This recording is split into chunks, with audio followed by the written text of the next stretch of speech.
As young as I was, I knew there was something terribly wrong. Bill Leslie was only 4 years old when Japanese soldiers raided his family's home in the Philippines during World War II. The intruders barked orders to pack belongings. My mom stopped them, and she said, "Just a minute. The Red Cross told us that we were going to be gone only 3 days."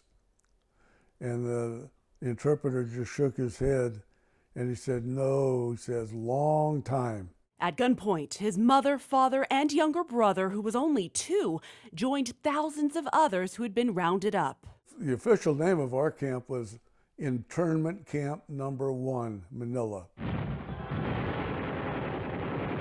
For several years, the family endured horrific conditions. Leslie's mother gave birth to a little girl while imprisoned. The baby didn't survive. There was just never enough food. Menus show breakfast consisted of 4 ladles of watery mush. Lunch, a ladle of rice and stock, if any at all. Who's going to die first, you or the horse? So that was a standing joke in the camp. We hit the beach at Lingayen Gulf about 100. In January 1945, the U.S. Army returned to the Philippines, seeking to undo the Imperial Japanese Army's conquest of 1942. Japanese High Command issued an order to kill all prisoners of war. Leslie witnessed horrifying acts. They convinced the POWs to dig these trenches, and then they rounded them all up, put them in the trenches, and they burned them alive with gasoline.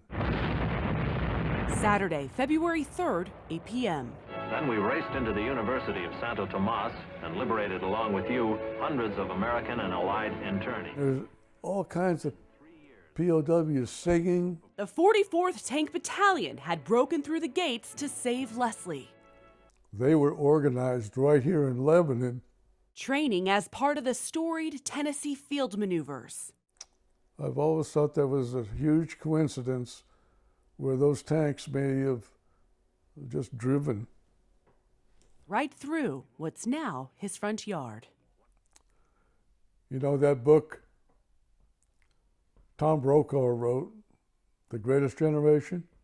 He stole that from me because for 30 or 40 years I was calling. He was calling them the greatest generation that ever lived. Alex Dennis, News 2.